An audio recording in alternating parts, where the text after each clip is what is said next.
So, alright class, let's start your chapter numbers, unit second of your environment. Okay.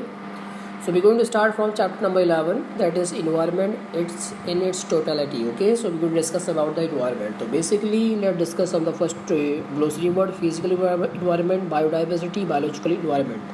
So physical environment means our natural surrounding consist of mountain, plains, plateaus. means जो भी environment का basically मतलब होता है वातावरण, मतलब जो आप अपने आसपास देखते हो, जो चीज़ें आपके आसपास मौजूद हैं उनको सबको हम इन्वायरमेंट ही बोलते हैं. तो फिजिकल में जिसको आप टच कर सकते हैं, छू सकते हो, वो फिजिकल इन्वायरमेंट होते हैं. ठीक है.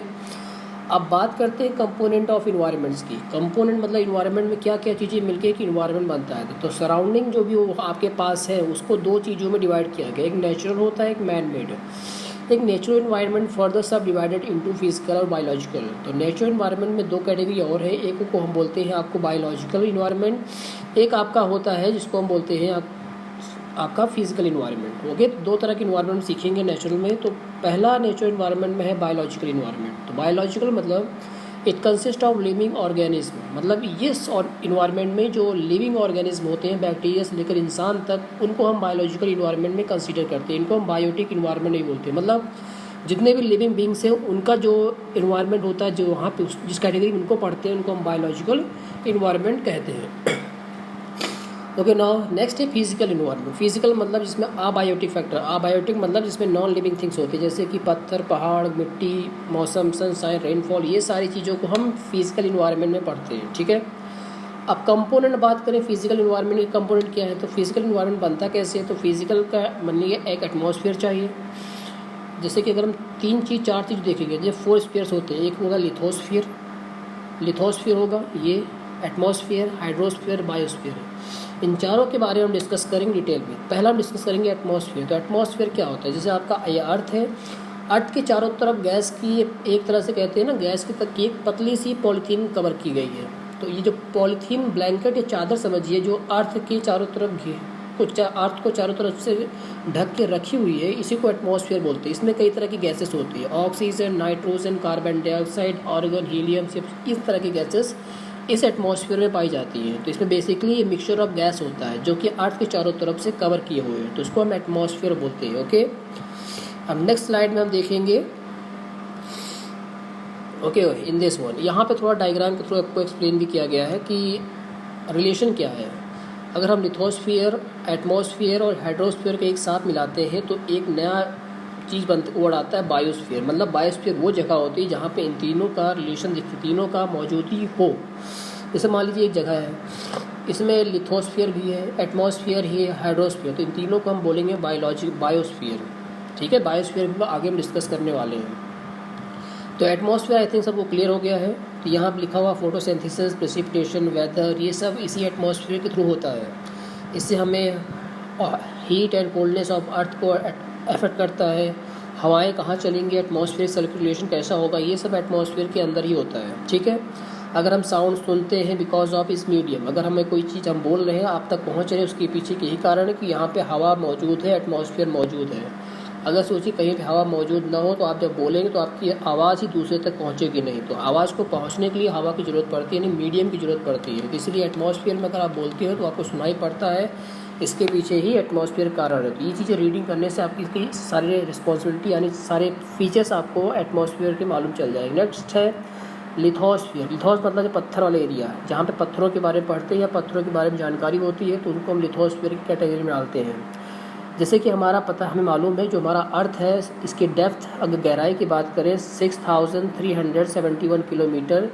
इसका जो इंटीरियर है अर्थ का इतना गहरा है. The average thickness of the atmosphere only 100 kilometre. जो एटमॉस्फेयर है वो उसकी जो थिकनेस यानी मोटाई है वो 100 किलोमीटर तक ही है, लेकिन जिसकी गहराई है 6331 किलोमीटर इंटीरियर है. तो एवरेज तो हम बात करें, this means that solid states are found only in this depth. Top most layer of the lithosphere is the earth crust. जैसे कि मान लिया अर्थ है, तो इसके जो ऊपर का है ये तो क्रस्ट होता है. ऊपर जहाँ पे हम लोग खेती करते हैं, घर बनाते हैं, वो क्रस्ट का एरिया होता है. इसके नीचे भी एरिया, मतलब पूरे बॉटम अगर नीचे तक जाएंगे 6000 आपका टोटल जो अंदर का 6371 किलोमीटर डेप्थ तक जाना पड़ेगा. तो यानी बहुत कुछ आपका लिथोस्फीयर के फॉर्म में प्रेजेंट है. तो क्रस्ट ऑफ द अर्थ, जो ऊपर का एरिया होता है अर्थ का मिट्टी वाला, उसको हम दो पार्ट पढ़ते हैं, कॉन्टिनेंटल और ओशियनिक। कॉन्टिनेंटल मतलब जैसे ये आपका इंडिया मैप है, ये जो है ये क्रस्ट का पार्ट, ये कॉन्टिनेंटल पार्ट है, और इसके जो किनारे पानी भरा हुआ है समंदर, इसको ओशियनिक पार्ट बोलते हैं। तो दो तरह के लिथोस्फीयर को हम पढ़ते हैं। तो कॉन्टिनेंटल जो क्रस्ट होता है उसकी एवरेज डेप्थ होती है 60 से 70 किलोमीटर, ओके। और उसके बाद जो earth is only 4-7 kilometre thick beneath the ocean, और ओशियन के नीचे अर्थ की जो मोटाई होती है ज़मीन की 4 to 7 किलोमीटर होती है, जिसमें हम इंक्लूड करते हैं बायोफ्यूल, फॉसिल फ्यूल, ये सब चीज़ें, ठीक है। तो लिथोस्फीयर क्या होता है, जो पत्थर वाली जो रॉक वाले पोर्शन होते हैं मिट्टी वाले, उनको लिथोस्फीयर बोलते हैं। नेक्स्ट है आपका हाइड्रोस्फीयर। हाइड्रो मतलब स्टैंड होता है वाटर के लिए, यानी पानी के लिए, जो मतलब जो पानी का एरिया होगा उसको हाइड्रोस्फीयर की कैटेगरी में पढ़ते हैं। जितने भी रिवर होंगे, लेक होंगे, समंदर होंगे, नदी तालाब जितने भी होंगे सब हम हाइड्रोस्फीयर की कैटेगरी में पढ़ते हैं, ठीक है। ये ओशियनिक लाइफ के लिए फंडामेंटल इंपॉर्टेंस होता है, क्योंकि जो ज़मीन के अंदर तो हम पढ़ लिए यहाँ पे, लेकिन जो पानी के अंदर जो लोग रहते हैं, इन्वायरमेंट जो चीज़ें जीव रहते हैं बायोटिक, उनके बारे में भी पढ़ना पड़ेगा। उसके लिए हमें हाइड्रोस्फीयर को यानी समंदर को जानना पड़ेगा, यानी नदी नालों को। तो much of water falls into rains, snow etcetera. अगर हम बात करें कि ओशियन बनते कैसे हैं, तो ये पानी कहाँ से आता है, ये लैंड मास और कॉन्टिनेंट से रास्ता बनाता है। ओशियन प्रोवाइडेड फूड और मिनरल। ओशियन के बारे में जब जितनी बाकी ज़रूरत चीज़ें होती हैं कि यूज़फुल, हमें ओशियन जो समंदर है कितना यूज़फुल है, ये पॉइंट्स लिखे हुए हैं, ओके। नेक्स्ट स्लाइड हम चेक करेंगे। यहाँ पे थोड़ा सा मैन मेड के बारे में डिस्कस करना है, ओके। तो बायोस्फीयर हमने बता दिया स्टार्टिंग में, जहाँ पे लिथोस्फीयर, हाइड्रोस्फीयर और एटमॉस्फेयर मिलेंगे उसी एरिया को बायोस्फीयर बोलते हैं। तो इसको सिंपल सी बात करें तो biosphere is the zone where the atmosphere, lithosphere, hydrosphere interact, these three state extend to the several thousand kilometre in the atmosphere, so below the earth how domain extend only few kilometre. जब मतलब the zone which contains all terrestrial life, तीनों की जो life होती है एक साथ मिले तो उसको हम बायोस्फीयर बोलते हैं, ठीक है।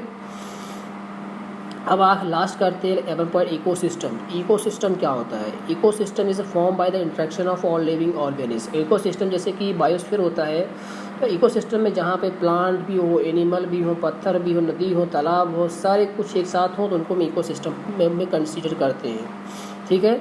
So commonest form of energy provide by oxygen, it's makeup 1/5 of the atmosphere combined hydrogen from water. तो जैसे कि ऑलरेडी हम बात करते हैं कि जो एनर्जी ऑलमोस्ट ऑक्सीजन से होती है, ये आपको क्या करता है कि जब कार्बन डाइऑक्साइड यानी कि 1/4 तो आपका ऑक्सीजन ही प्रेजेंट होता है, ठीक है। लेकिन जब कंबाइन करते हैं हाइड्रोजन के साथ ऑक्सीजन तो वाटर बन जाता है। तो ऑक्सीजन कैसे और वाटर कैसे बनता है? हाइड्रोजन +2 ऑक्सीजन, तो 2 हाइड्रोजन और ऑक्सीजन मिलेंगे तो आपका तो वाटर पानी बन जाएगा, ठीक है। तो H2O पानी का फॉर्मूला होता है केमिकल, ठीक है। और पानी हमारे अर्थ पे कितने फॉर्मेट मिलता है? एक सॉलिड में मिलेगा, एक लिक्विड में, एक गैस में। सॉलिड मतलब बर्फ के फॉर्मेट में, लिक्विड में पानी की, गैस में जो गैस आप वेपर के फॉर्मेट जानते हैं। बायोडाइवर्सिटी की बात करें, so a great variety of living organism on the earth. Biodiversity मतलब कि अर्थ पे कई तरह के जो जीव जंतु रहते हैं, यानी उनके अंदर काफ़ी वैरायटी है, मतलब एक जैसा नहीं, कई तरह के क्वालिटी के लिविंग ऑर्गेनिज्म यहाँ पे रहते हैं। इन्हीं को हम बोलते हैं बायोडाइवर्सिटी। जैसे कि develop over millions of year, 3 millions ago first cell creature appeared on the, मतलब बात करें पहले कैसे यहाँ पे समंदर से एक बैक्टीरिया आया, बैक्टीरिया से वो बना, मतलब इंसान का डेवलपमेंट कैसे कैसे होता गया और कई स्पीसीज यहाँ पे कैसे बनती गई, ये सब चीज़ों को हम बायोडाइवर्सिटी में कंसिडर करते हैं। एवोल्यूशन का मतलब होता है किसी चीज़ का विकास होना, ठीक है। स्पीसीज मतलब कोई चीज़ जो कि म्यूचुअल रिसेम्बलेंस और which are able to reproduce और grow adopt is called species, मतलब जो रिप्रोड्यूस कर सके, ग्रो कर सके, उसको हम स्पीसीज़ की कैटेगरी में पढ़ते हैं।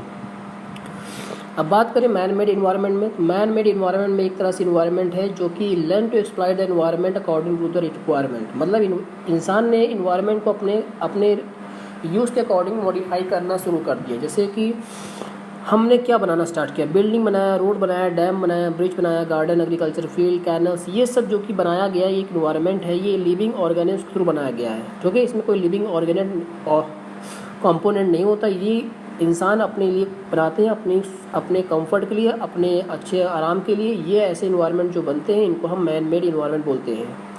अब इन्वायरमेंट को प्रोटेक्शन की बहुत ज़रूरत है, तो प्रोटेक्शन कैसे करना है इसके बारे में भी थोड़ा सा हमें नॉलेज होनी चाहिए। इन्वायरमेंट को बचाना भी है, अगर बचाओगे नहीं आप इन्वायरमेंट को बहुत बड़ी प्रॉब्लम हो जाएगी। जैसे कि resources for living, interaction interdependence, energy flow, process, differential heating, ये है प्रोटेक्शन के लिए। तो इम्पॉर्टेंट जो होता है कि इन्वायरमेंट के बारे में पढ़ना ज़रूरी क्यों है।